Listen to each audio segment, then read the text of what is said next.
Supaya aku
pagi ini Kau berikan kesempatan kepada kami untuk memuji, mengagungkan Engkau, untuk melakukan ibadah di hadapan-Mu. Dan kami percaya semua yang terjadi karena kemurahan dan pertolongan-Mu ya Tuhan. Tuhan, pagi hari ini kami mau membawa yang terbaik di hadapan-Mu. Kami bawa tubuh kami, pikiran kami, hati kami, dan bahkan kami bawa puji, sembah, syukur kami di hadapan-Mu. Kami rindu memberi yang terbaik di hadapan-Mu pagi hari ini. Kiranya apa yang kami kerjakan pagi hari ini menjadi persembahan yang berkenan di hadapan-Mu. Bapa, kami juga percayakan ibadah kami dari awal sampai akhirnya. Kau yang memberkati, Kau yang memimpin. Serangkaian acara yang kami persiapkan, kiranya semua berada dalam pimpinan-Mu ya Tuhan, sehingga kami menikmati kehadiran-Mu dari awal sampai akhirnya. Suasana surgawi boleh berlimpah-limpah di tengah-tengah kami, dan kami menikmati sukacita besar itu. Terima kasih Bapak, Kau juga memberkati setiap pelayan-Mu pagi hari ini menjadi alat kemuliaan-Mu. Dan hamba membuka ibadah pagi ini di dalam nama Tuhan Yesus Kristus. Amin. Amin. Berikan kemuliaan buat Tuhan kita. Haleluya. Puji nama Tuhan, saudara. Puji nama Tuhan, kita bersyukur karena hari ini adalah hari di mana kita memasuki bulan Natal. Natal yang membawa damai, Natal yang membawa pengharapan dan berkat yang melimpah atas kita. Amin.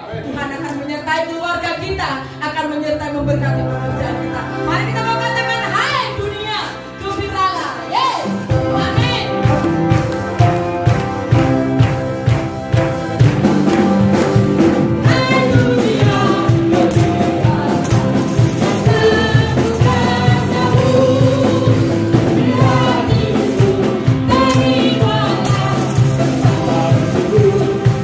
on.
mendengarkan firman Tuhan. Allah yang mulia, Allah yang layak kita tinggikan, mari belajar untuk berserah. Di depan kita tidak tahu apa yang terjadi, namun Dia sanggup buka jalan buat saya dan saudara.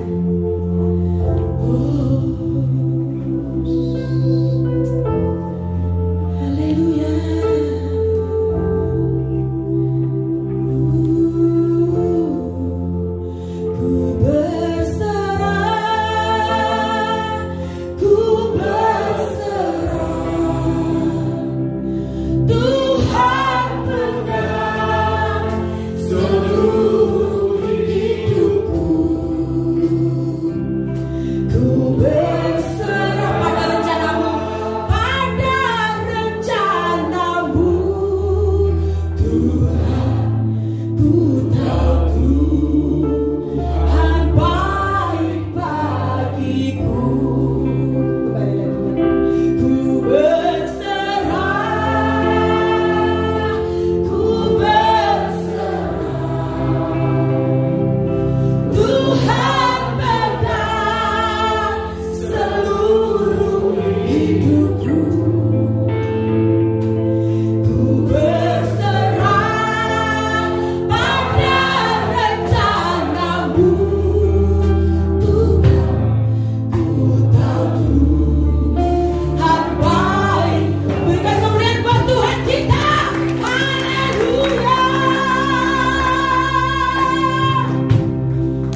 Tetapi suatu kenyataan yang terjadi, yang kau nyatakan, yang kami rasakan, bahwa Engkau Tuhan begitu baik dalam segala keadaan kami, dan kebaikan-Mu tidak terukur dan tidak terbalas oleh apapun, dan kami hanya mendapatkan kemurahan-Mu yang bisa menikmati kebaikan-Mu. Pujian pengagungan kami biarlah ini kami lakukan karena kami ingin membalas kebaikan Tuhan yang luar biasa, sekalipun semua tidak sebanding dengan kebaikan-Mu, namun kiranya boleh menjadi persembahan yang berkenan di hadapan-Mu. Dan tiba waktunya kami akan merenungkan sebagian dari perkataan-Mu. Biarlah Tuhan yang memberikan penerangan di dalam hati dan pikiran kami, sehingga setiap firman Tuhan yang kami terima boleh kami resapi, kami tempatkan di tempat yang terbaik di hati kami, dan terlebih boleh kami lakukan di dalam kehidupan kami, sehingga sepanjang hidup yang Kau percayakan pada kami, maka hidup kami berkenan dan menjadi berkat bagi orang lain. Kami sambut firman-Mu di dalam nama Tuhan Yesus Kristus. Amin. Silakan duduk.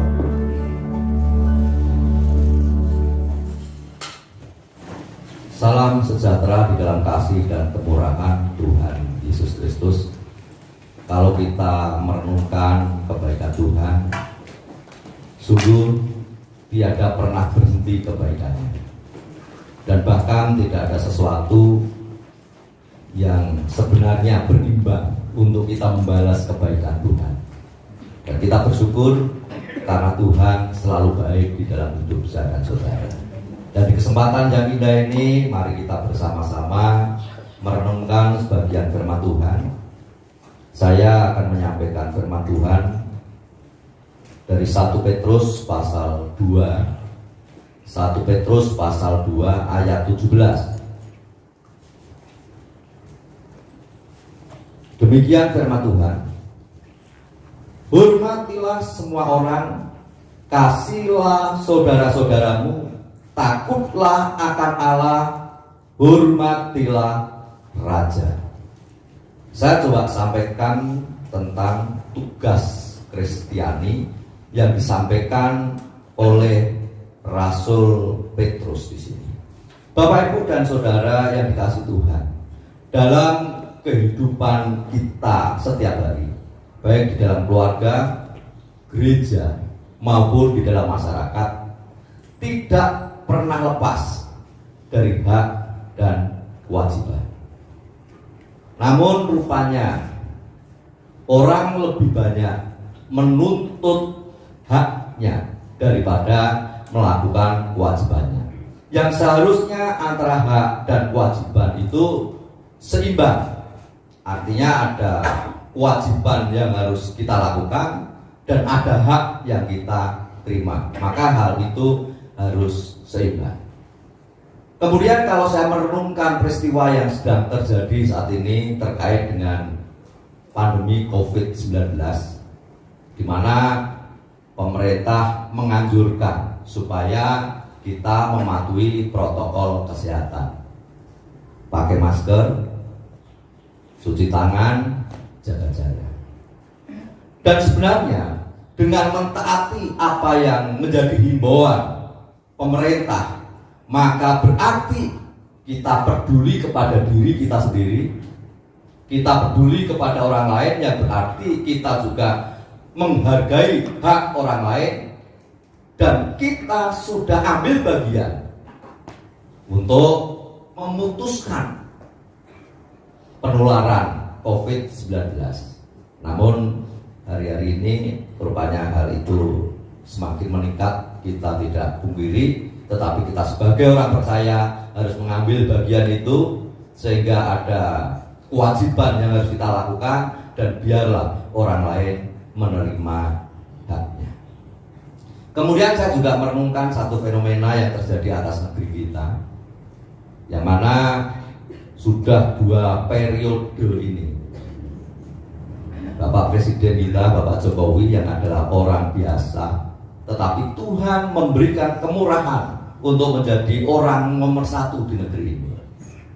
Dan yang saya perhatikan selama saya mengikuti dalam pemerintahan ini, Banyak orang yang mengkritisi beliau. Saya rasa sikap kritis itu baik. Tetapi juga banyak orang yang nyinyir terhadap beliau dan bahkan memberikan penghinaan perkataan yang seharusnya tidak layak diterima oleh seorang nomor satu di negeri kita ini. Kembali, hal itu masih berkaitan dengan hak dan kewajiban dan sikap kita, bagaimana kita bisa menerapkan itu dan bisa menghargai orang lain. Dalam kondisi seperti sekarang ini, maka kita jangan terjebak untuk tidak menghargai orang lain, untuk tidak menghargai pemerintah. Di tempat di sekitar kita mungkin orang mulai egois, sehingga mereka hanya menuntut hak mereka. Namun mari kita belajar seperti anjuran Rasul Petrus, supaya hidup saya dan saudara, hidup kita orang percaya ini juga menjadi berkat bagi orang lain dan bahkan menyatakan kemuliaan Tuhan di dalam kehidupan kita. Tuhan menghargai manusia sehingga Dia mengorbankan dirinya untuk umat manusia. Lalu apa yang kita lakukan kalau kita ini harus meneladani Tuhan kita yang luar biasa? Tentunya ada beberapa hal yang harus kita lakukan. Dan menurut Rasul Petrus tadi, yang pertama yang harus dilakukan oleh orang percaya, hormatilah semua orang. Bapak, Ibu, dan Saudara yang dikasihi Tuhan, pada masa Petrus menuliskan surat ini, maka ada puluhan juta hamba kekaisaran Romawi. Yang tentunya hamba itu adalah orang yang harus melakukan kewajibannya dan yang harus juga menerima haknya. Namun menurut hukum pada waktu itu, puluhan juta hamba yang menghamba, yang melakukan tanggung jawabnya sebagai hamba, yang dituntut kewajibannya untuk bersikap sebagai hamba, rupanya menurut hukum mereka diperlakukan seperti barang. Coba, kita masing-masing saat ini bawa barang, paling tidak masker semua bawa. Berapa lama masker ini kita pakai? Mungkin ada saatnya masker ini sudah tidak terpakai dan masker ini kita buang di tempat sampah. Tidak tahu bagaimana dengan nasib masker ini, karena ini hanya barang saja. Kita hargai ketika dipakai, kita buang ketika tidak terpakai. Bagaimana kalau orang diperlakukan seperti itu? Orang menghargai, menerima kita, orang mengasihi kita, orang memperhatikan kita ketika kita masih dipakai. Tetapi ketika sudah tidak dipakai, dibuang begitu saja. Kalau kita diperlakukan sebagai barang, manusia diperlakukan sebagai barang, maka tentunya manusia itu tidak akan bisa merasakan kasih sayang dari orang lain. Hanya sebatas barang saja. Sedangkan barang itu tidak punya perasaan, tetapi manusia punya perasaan. Sehingga ketika manusia diperlakukan seperti barang, tentunya mereka akan tersinggung sekali. Karena salah satu kebutuhan manusia adalah dihargai dan diterima. Itu kebutuhan dasar dan diperlukan setiap orang. Kita pun memerlukan itu. Kita perlu dihargai, kita perlu diterima. Ketika kebutuhan penghargaan tidak terpenuhi, kebutuhan penerimaan tidak terpenuhi, maka kita menjadi orang yang rasanya kita ini tertolak. Dan ada sesuatu yang kurang dari kebutuhan yang tidak terpenuhi. Dan pada waktu itu para hamba kekaisaran Romawi diperlakukan seperti itu. Yang berarti bahwa seharusnya hamba ini diperlakukan seperti manusia, dihargai dan memang dia manusia, tetapi dia tidak mendapatkan penghargaan itu. Dia hanya diperlakukan sebagai barang. Contoh kecil saja di tengah-tengah keluarga kita. Coba kalau di antara suami istri, kemudian seorang suami melakukan segala sesuatu sesuai keinginannya sendiri. Suami istri tidak pernah diajak pertimbangan. Dan mungkin juga menganggap istri, kamu apa, kamu hanya istri saja kok, toh segala sesuatu dari saya seorang suami. Istri hanya diperlakukan sebagai barang, tidak pernah merasa dihargai. Bagaimanakah perasaan istri pada saat suami melakukan hal yang demikian? Atau demikian juga antara orang tua dengan anak-anak, di mana anak-anak ini adalah bagian dari keluarga yang mungkin dalam satu keputusan yang penting suatu saat anak-anak ini juga diajak bicara. Tetapi kalau seorang anak di tengah-tengah keluarga tidak pernah merasakan kasih sayang, tidak pernah merasakan diperlukan, dan bahkan dalam pertimbangan yang penting pun anak tidak pernah dilibatkan, mungkin anak juga bisa tersinggung karena diperlakukan seperti barang. Rasanya tidak enak ketika kita ini diperlakukan sebagai barang, karena kita perlu dihargai dan kita ini perlu diterima. Oleh sebab itu, Petrus mengingatkan tentang hak dan martabat setiap manusia. Dan ketika seseorang tidak menghargai sesamanya, tidak menghargai umat manusia, firman Allah katakan, berarti mereka tidak menghargai penciptaannya. Maka menghargai orang lain itu menjadi sesuatu yang penting. Dan Rasul Petrus ingin supaya setiap kita bisa menghargai semua orang tanpa terkecuali, terlepas dari mereka pernah melakukan kesalahan atau tidak, karena tidak ada orang yang sempurna. Bahkan seorang suami yang sangat dikasih istrinya, dibanggakan istrinya, ternyata suami itu masih bisa melakukan kesalahan. Seorang istri yang menjadi harapan suami, menjadi penolong yang baik, tetapi rupanya seorang istri juga bukan orang yang sempurna, yang masih bisa melakukan kesalahan. Seorang anak yang mengagumi orang tuanya, memerlukan perhatian dan perlindungan dari orang tuanya, dan ternyata orang tua juga bukan orang yang sempurna. Semua masih bisa melakukan kesalahan. Apakah ketika mereka melakukan kesalahan layak mereka tidak dihargai? Saya rasa tidak. Sebab mereka tetaplah manusia yang dikasih dan dihargai oleh Tuhan. Pada saat manusia jatuh di dalam dosa, kalau Tuhan mau langsung menghukum, bisa menghukum manusia. Tetapi Tuhan tidak melakukan itu. Sebab apa? Sebab Tuhan sangat mengasihi manusia. Dia menghargai, menghormati ciptaannya sendiri yang diciptakan segambar dan serupa dengan dia. Sehingga Allah mau mengorbankan dirinya. Dia datang ke dunia. Dan setiap Natal kita peringati yang mana Yesus datang ke dunia. Semua dilakukan oleh karena kasihnya kepada manusia. Kalau Allah yang luar biasa, yang menciptakan manusia, yang berhak untuk menghukum dan membinasakan manusia, tetapi Allah tidak melakukan seperti itu.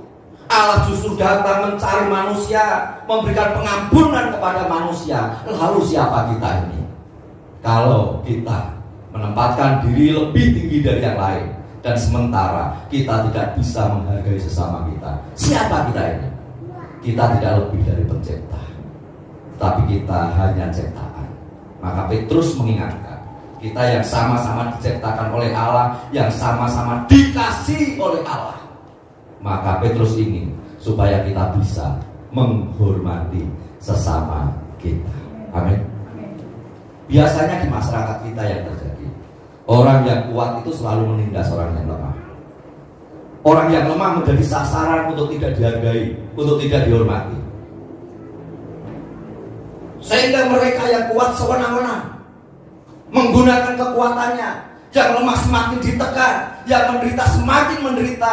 Bahkan bukan hanya menderita secara fisik, tetapi juga menderita secara batin. Sebab diperlakukan tidak baik, tidak dihormati, tidak dihargai. Tetapi Tuhan mengingatkan kepada kita sekalian, Tuhan ingin supaya kita dihargai. Amin. Demikian juga di dalam gereja. Kita ini mungkin ada yang kuat dan ada yang lemah. Secara ekonomi ada yang kuat, ada yang lemah. Mungkin secara kekuasaan ada yang kuat dan ada yang lemah. Tetapi saya ingin katakan, di hadapan Tuhan kita ini sama. Amin. Harus ada satu sikap menghargai antara satu dengan yang lain, menerima satu dengan yang lain tanpa melihat keberadaan mereka. Kita hanya melihat bahwa kita adalah sesama orang yang diciptakan Tuhan dan dikasih Tuhan. Dan Tuhan ingin supaya kita saling mengasihi, menghargai satu dengan yang lain, dan menghargai hak orang lain. Allah yang luar biasa, bukan hanya menghimbau, bukan hanya mengharap, tetapi Allah yang luar biasa itu sudah melakukan hal itu. Ketika Allah mengasihi manusia, kata Paulus, justru pada saat manusia masih dalam keadaan dosa, maka kasih itu Allah nyatakan kepada manusia. Bukan karena kita baik, bukan karena kita hebat, bukan karena kita luar biasa, tetapi justru dalam keadaan kita berdosa lah kasih itu dinyatakan kepada saya dan saudara, dan Yesus mati di kayu salib. Yang saat ini kita peringati dengan perjamuan kudus setiap bulan sekali. Bapak, Ibu, dan saudara yang dikasih Tuhan, Allah hanya ingin supaya kita memiliki kerendahan hati, sehingga kita memiliki satu sikap untuk menghargai setiap orang, siapapun dia, dari golongan apapun dia, dari kelompok apapun dia, dalam keadaan seperti apapun dia. Allah mengharapkan pada kita supaya kita bisa menghargai mereka. Kalau Tuhan pilih kasih, mungkin tidak ada pilihan Tuhan untuk menyelamatkan manusia, karena Rasul Paulus katakan semua orang telah berbuat dosa dan telah kehilangan kemuliaan Allah. Semua orang. Allah mau pilih yang mana? Tidak ada yang menjadi pilihan Allah, karena semua orang sudah berdosa, semua orang tidak benar. Kalau keselamatan itu didasarkan atas kebenaran diri sendiri, tidak ada yang selamat. Tetapi justru dalam keberdosaan manusia, ketidakberdayaan manusia itulah maka kasih sayang Allah dinyatakan. Akhirnya Yesus datang dan mengampuni kita semua tanpa melihat keberadaan saya dan saudara. Hendaknya ini juga menjadi dasar kita ketika kita hidup bersama dengan orang lain. Ketika kita akan menghargai orang lain, ini menjadi dasar kita bahwa Yesus sudah menghargai kita bukan karena kita baik. Sehingga di tengah-tengah keluarga Kristen, maka hendaknya sikap saling menghormati satu dengan yang lain ini sangat diperlukan sekali. Terlebih ada satu tanggung jawab yang Tuhan berikan dalam hubungan di dalam keluarga. Misalkan seperti seorang suami, ini menjadi kepala keluarga, maka kewajiban bagi istri-istri harus menghormati suaminya. Amin. Menghormati, menghargai, dan bahkan firman Allah lebih tegas katakan tunduk kepada suaminya. Kemudian seorang suami harus mengasihi istrinya seperti mengasihi dirinya sendiri, yang berarti memperlakukan istrinya dengan baik seperti memperlakukan dirinya sendiri, menghargai, menghormati istrinya seperti menghormati dirinya sendiri. Kemudian juga sebagai orang tua diingatkan supaya orang tua tidak menyakiti anak-anaknya. Bagaimana orang tua ini bisa menyakiti anak-anaknya? Ketika orang tua tidak memberikan rasa hormat terhadap anak-anaknya, ketika orang tua memperlakukan semena-mena terhadap anak-anaknya, ketika perkataan orang tua selalu menyakiti hati anak-anaknya, ketika janji orang tua hanya sekedar janji yang diberikan kepada anak-anak dan tidak pernah ditepati. Sebenarnya banyak kesalahan juga dari orang tua kepada anak-anak, sehingga membuat anak-anak ini kecewa dan tidak bisa menghormati. Tetapi Allah ingin supaya orang tua ini bisa menghargai anak-anaknya dan bahkan memiliki tanggung jawab untuk tidak melukai hati anak-anaknya. Demikian juga anak-anak, Tuhan ingatkan supaya anak-anak bisa menghormati orang tuanya. Karena dengan menghormati orang tuanya, maka Tuhan akan memberkati dan Tuhan akan memberikan panjang umur. Panjang umur berarti berada dalam pemeliharaan Tuhan sepanjang usianya. Ada aturan-aturan yang Tuhan berikan supaya kita memiliki satu sikap menghormati, dan itu kita mulai dari keluarga kita. Amin. Kalau kebiasaan menghormati itu terjadi di dalam keluarga kita, maka saya percaya ketika kita keluar, misalkan kita berada dalam gereja, kita berada di tengah-tengah masyarakat, maka kebiasaan menghargai orang lain itu sudah menjadi hal yang biasa, sehingga kita akan selalu memiliki sikap untuk menghargai orang lain. Orang tua saya mengajarkan dari saya sejak kecil untuk memiliki sikap menghargai orang lain, dan bahkan kalau dengan orang yang lebih tua, kalau jalan pun di depannya harus begini. Kalau anak-anak sekarang ada kan, oh ya biasa aja. Maaf kalau duduk anak-anak sekarang begini, padahal di kursi kakinya begini, padahal di depannya ada orang yang lebih tua. Kalau orang tua saya mengajarkan tidak seperti itu, harus menunduk, permisi. Kalau kita duduk ada orang tua ya kakinya turun lah. Itu etika seperti itu diajari supaya bisa menghormati, menghargai orang lain. Dan pagi hari ini lewat tulisan Rasul Petrus, maka kita juga diajar, dididik oleh Rasul Petrus supaya kita bisa menghormati orang lain. Jadi apa yang ingin kita dapatkan dari orang lain, lakukanlah itu pada orang lain. Amin. Apa yang ingin kita dapatkan dari orang lain, lakukanlah itu pada orang lain. Kemudian yang kedua, kasihlah saudara-saudaramu. Tadi yang pertama tadi kita harus menghormati orang lain, menghormati saudara kita. Dan yang kedua, Petrus mengingatkan kepada saudara-saudara supaya kita mengasihi saudara-saudara kita. Kasihlah saudara-saudaramu. Jadi ajaran yang luar biasa yang Tuhan berikan kepada manusia itu kasih. Kasih ini kalau dijabarkan luas, ini menjadi satu ajaran yang luar biasa, berbeda dengan ajaran-ajaran yang lain, di mana Tuhan menghendaki supaya kita hidup di dalam kasih. Dan Tuhan sendiri bukan hanya menghendaki kita hidup dalam kasih, tetapi Tuhan sudah menyatakan kasih-Nya kepada manusia. Dan kita yang sudah mendapatkan kasih Allah, yang merasakan kasih Allah, maka Allah ingin supaya kita hidup di dalam kasih. Hanya dua, kasihi Tuhan dan kasihi sesama manusia. Di mana kita mengasihi Tuhan dan kita mengasihi sama kita. Dan saya begitu yakin, ketika kita bisa mengasihi Tuhan dengan sepenuh hati kita, mengasihi Tuhan dengan tulus, maka saya percaya kita bisa mengasihi sesama kita. Tetapi ketika kasih kita kepada Tuhan masih diragukan, tidak ada ketulusan di dalam kasih kita kepada Tuhan, mungkin kita mengasihi Tuhan karena kita mengharapkan sesuatu dari Tuhan, maka demikian juga kasih yang akan kita berikan kepada sama kita. Kita sulit untuk mengasihi orang lain dengan tulus. Mungkin kita bisa mengasihi orang lain kalau ada sesuatu yang kita terima, kalau ada imbalan dari kasih itu, baru kita mengasihi. Tetapi Tuhan mengingatkan kepada saudara-saudara supaya kita ini saling mengasihi satu dengan yang lain. Kasih Tuhan dengan segenap hati, kasih sesama manusia seperti mengasihi diri sendiri. Memang ini kedengarannya sesuatu yang sulit untuk kita lakukan. Namun segala sesuatu yang sulit, kalau kita mau belajar untuk melakukan, maka saya percaya sesulit apapun semua bisa kita kerjakan kalau ada kemauan dari kita. Kasih itulah yang harus dinyatakan kepada setiap orang. Lalu siapa yang menjadi saudara saya, saudara kita itu siapa? Kembali saya kepada kelompok yang kecil di tengah-tengah keluarga.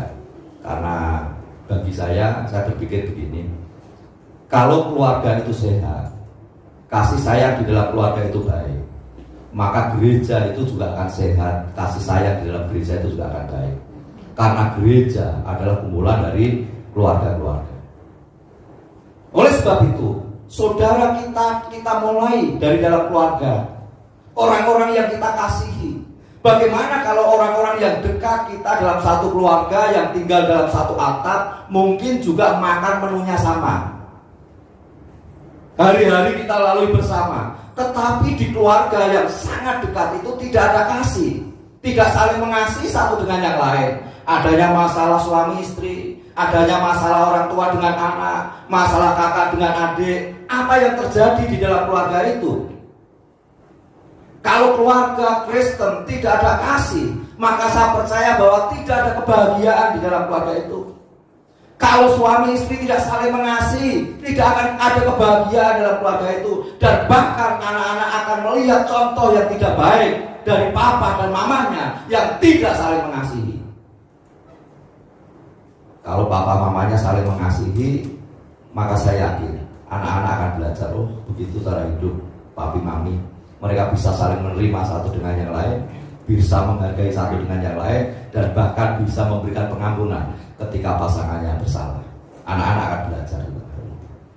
Sehingga kasih sayang yang dilakukan oleh suami istri ini terus akan tertular kepada anak-anaknya, dan itu menjadi warisan yang sangat luar biasa yang diberikan kepada keturunannya. Maka kasih sayang di dalam keluarga ini harus nyata. Hanya hidup beberapa orang dalam keluarga saja tidak bisa saling memperhatikan, tidak bisa saling mengasihi, tidak bisa menjaga perasaan satu dengan yang lain. Bagaimana kalau hidup dalam perkumpulan orang yang banyak? Pasti akan sulit melakukan hal itu. Tetapi kalau kita biasa saling mengasihi, memperhatikan satu dengan yang lain, menjaga perasaan di dalam keluarga, menjaga perkataan, menjaga sikap, dan menunjukkan kasih di tengah-tengah keluarga, keluarga itu akan bahagia.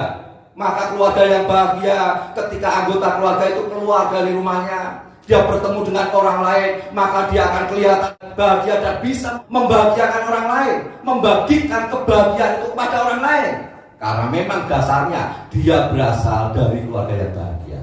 Saya tidak berbicara tentang miskin ataupun kaya dalam hal kebahagiaan ini, tetapi saya hanya ingin menekankan tentang kasih yang harus terjadi di tengah-tengah keluarga. Kasih ini mau mengampuni.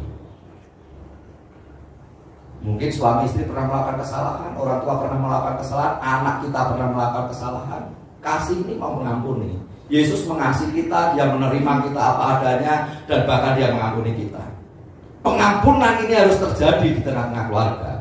Penerimaan ini harus terjadi di tengah-tengah keluarga karena adanya kasih. Sehingga anggota keluarga akan menjadi anggota keluarga yang bahagia.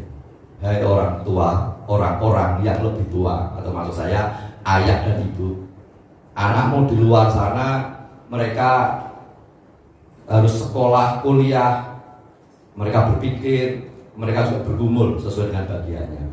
Di luar sana pun punya banyak teman, bergaul, dia bisa mengikuti teman yang lain dan sebagainya.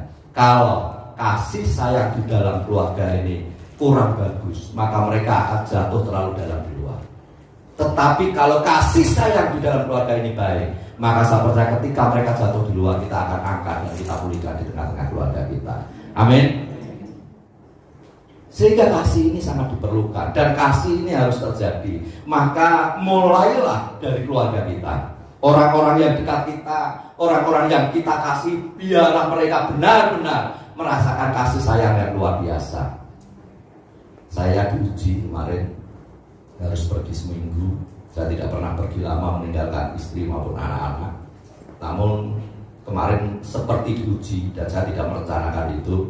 Harus pergi 1 minggu tidak bersama dengan istri, 1 minggu tidak bersama dengan anak-anak. Saya memiliki kerinduan yang sangat dalam untuk bertemu mereka, karena saya merasakan bahwa di tengah-tengah keluarga saya, di situ ada kebahagiaan. Di tengah-tengah keluarga saya ada kasih sayang yang dinyatakan. Biarlah itu juga terjadi di tengah-tengah keluarga kita. Kemudian siapakah saudara kita? Mungkin orang-orang yang ada di sekitar kita itu juga saudara kita. Mereka orang-orang yang perlu diperhatikan. Mereka adalah orang-orang yang perlu mendapatkan kasih sayang dari kita. Maka orang yang ada di sekitar kita, mereka lah orang-orang juga yang harus kita kasih. Sehingga kita coba untuk mengasihi mereka, menerima mereka sebagaimana adanya, di dalam kekurangan dan kelebihannya. Mari kita terima mereka. Dengan demikian, maka kerukunan itu terjadi.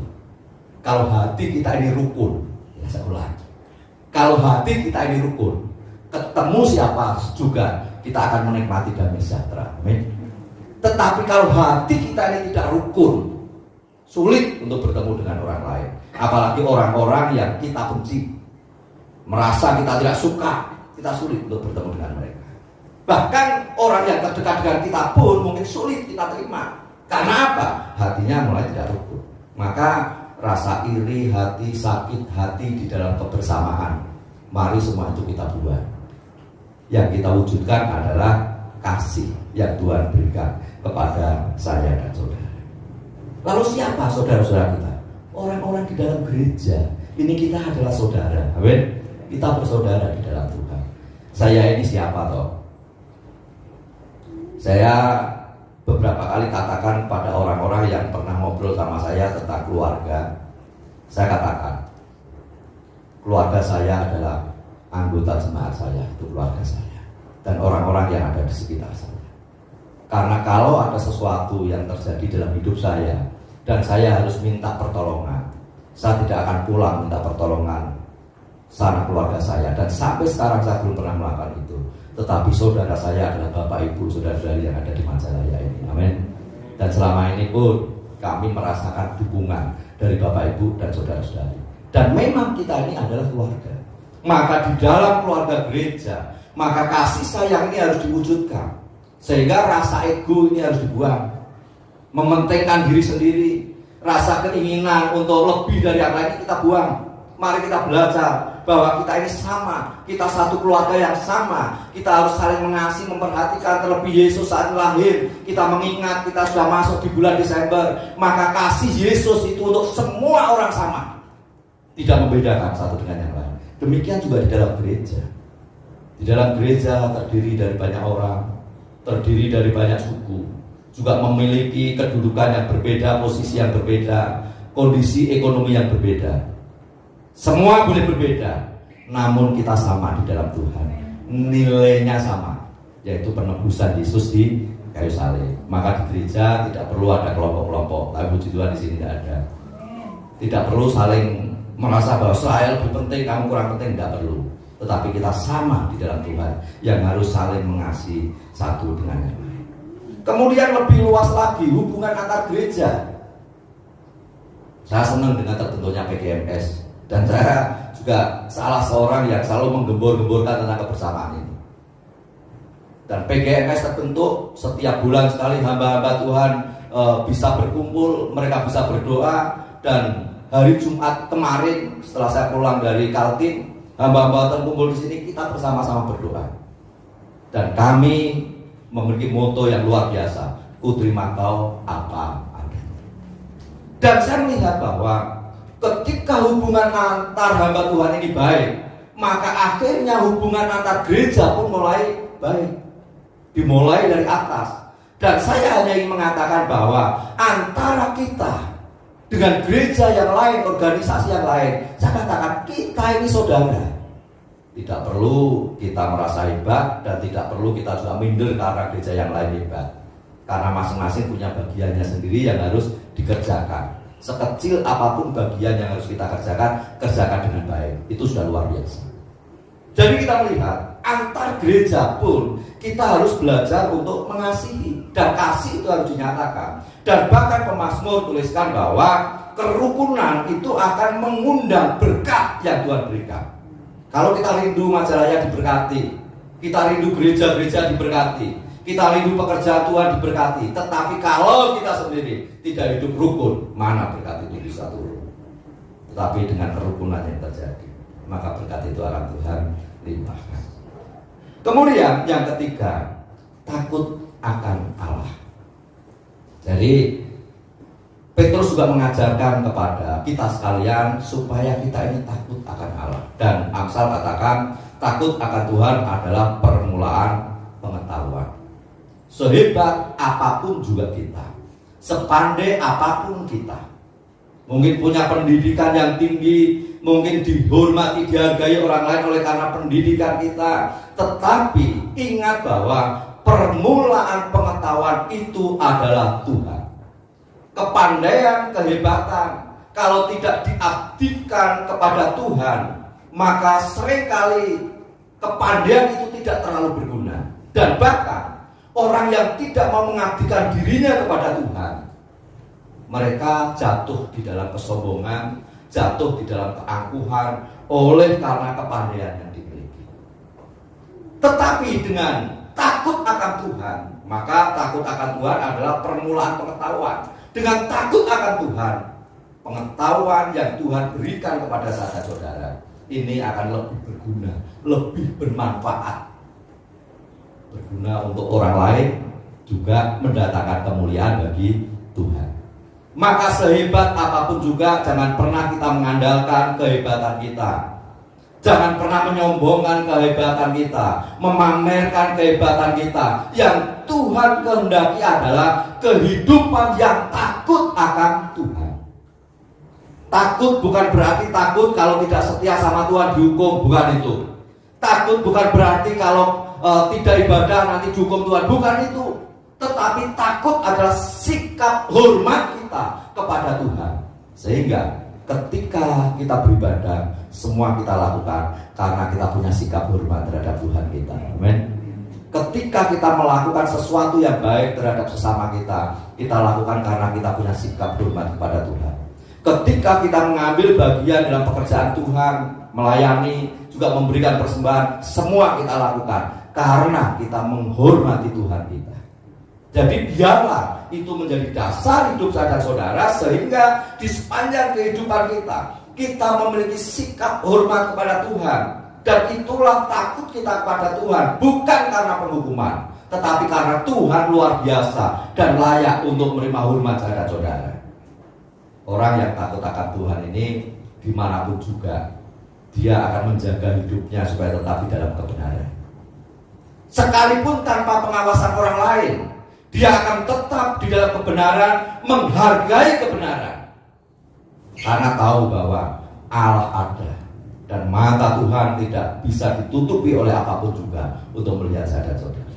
Maka Petrus ingatkan, takut akan Tuhan. Dan biarlah kita punya sikap takut akan Tuhan. Ketika kita takut akan Tuhan, maka hubungan kita dengan Tuhan akan semakin baik, hubungan kita dengan sama makin baik, dan hubungan kita dengan pemerintah juga semakin baik. Kemudian yang terakhir,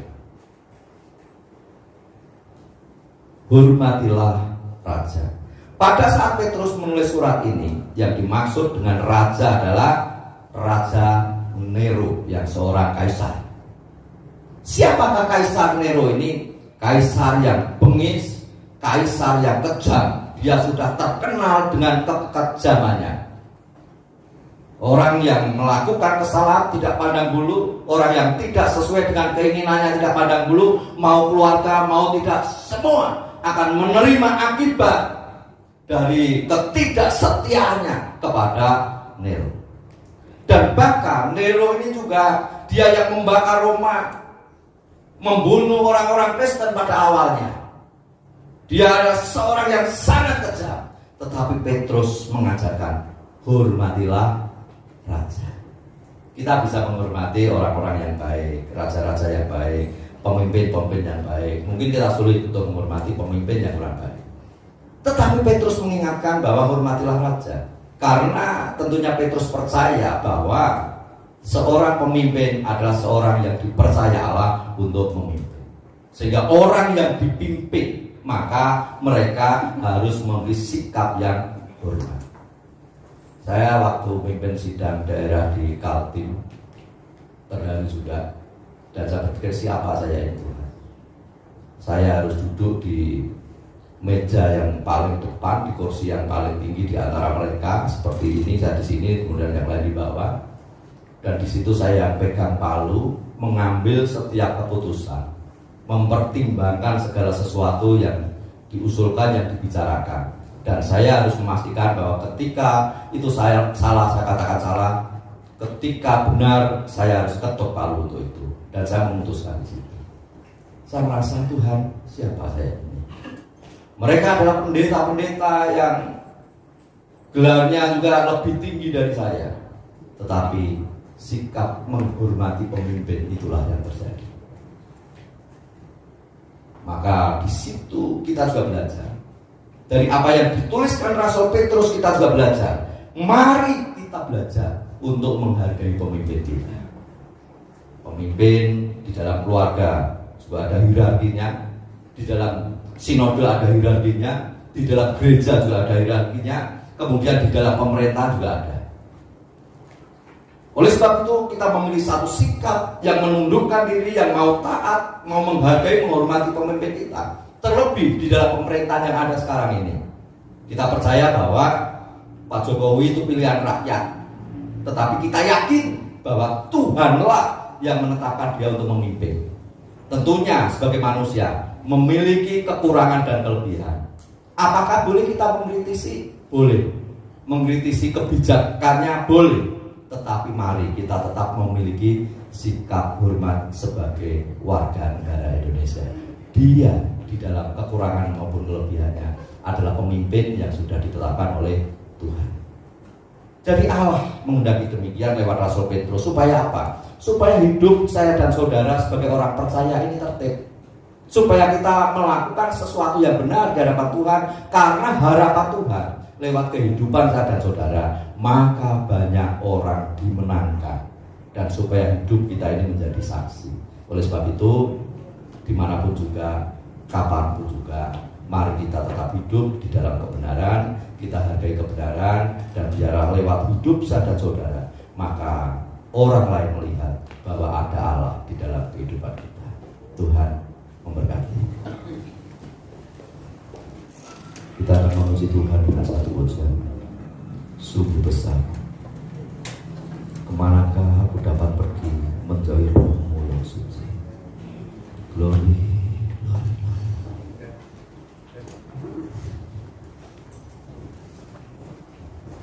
Kita renungkan firman Tuhan yang sudah kita terima saat ini. Kita lakukan tugas kita sebagai seorang Kristen. Firman Tuhan katakan, hormatilah semua orang, kasihlah saudara-saudaramu, takutlah akan Allah, hormatilah Raja.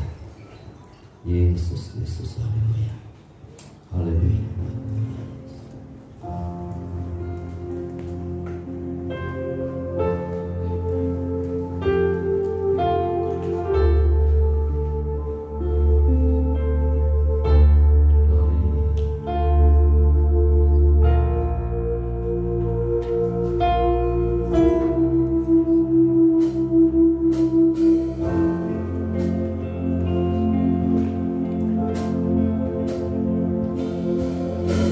Kemanakah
Sungguh kasih sayang-Mu sangat besar dalam hidup kami ya Tuhan. Perhatian-Mu memberikan, dan bahkan di dalam segala kondisi dan keadaan kami, kasih sayang-Mu tidak pernah berhenti. Di dalam keberdosaan kami, Engkau selalu setia menanti kami kembali kepada Engkau. Dan bahkan di dalam kesesatan kami, Engkau Tuhan yang selalu punya inisiatif untuk mencari kami, mendapatkan kami, kembali menarik kami, supaya kami kembali kepada kasih-Mu. Maka kami bersyukur di hadapan-Mu. Dan biarlah firman Tuhan yang sudah kami terima hari ini menjadi berkat bagi kami, sehingga kami bisa hidup menyenangkan hati-Mu. Dan bahkan ketika kami berada dalam keluarga kami, di tengah-tengah masyarakat, dan bahkan pada saat kami berbangsa dan bernegara, maka kami selalu hidup di dalam kebenaran-Mu. Dan setiap firman-Mu kiranya menjadi bagian penting yang kami lakukan dalam hidup kami. Seberapa firman yang sudah kami terima saat ini, kiranya menjadi berkat bagi kami. Bapak, kami juga bersyukur atas pemeliharaan-Mu sepanjang hari. Kau memberkati dengan kekuatan kesehatan, Kau memberkati kami hikmat untuk bekerja, Kau memberkati pekerjaan kami, Kau memberkati usaha kami bersyukur di hadapan-Mu. Dan di pagi yang indah ini, kami menyisihkan sebagian berkat kami untuk kami persembahkan di hadapan-Mu. Kiranya persembahan kami menjadi persembahan yang indah dan berkenan di hadapan-Mu. Juga Tuhan, kami menyisihkan 10% dari berkat yang Kau berikan pada kami, dan kami akan kembalikan di hadapan-Mu. Dan kiranya persepuluhan kami juga boleh mendatangkan kemuliaan bagi-Mu. Dan kami percaya bahwa Engkau Tuhan pemelihara kami, Engkau tidak pernah meninggalkan kami, Engkau yang akan terus memberkati pekerjaan kami, memberkati usaha kami, berikan hikmat kepada kami untuk bekerja, sehingga kami hidup dalam kecukupan, bahkan hidup di dalam kelimpahan. Kami juga bersyukur buat pimpinan-Mu dalam ibadah kami dari awal sampai akhirnya. Dan sebentar kami akan pulang tinggalkan tempat ini. Kau yang menolong kami pulang dengan berkat-berkat yang baru. Kami pulang dengan kekuatan kesehatan dari Tuhan. Dan kami mendapatkan perlindungan-Mu ya Tuhan. Kami boleh sampai ke rumah kami dengan selamat oleh karena pertolongan. Dan akhirnya sidang yang kasih Tuhan, angkatlah tangan-Mu untuk terima berkat Tuhan. Cinta kasih dan perhatian dari Tuhan tertuju kepada-Mu. Diberkatilah rumah tangganya, diberkatilah hidup nikahnya, diberkatilah keturunan, diberkatilah pekerjaan dan usahanya, diberkatilah hidupmu. Tuhan yang berkuasa atas hidupmu, membuat kau berhasil dan menjadi berkat bagi banyak orang. Terimalah berkat ini, hamba memohon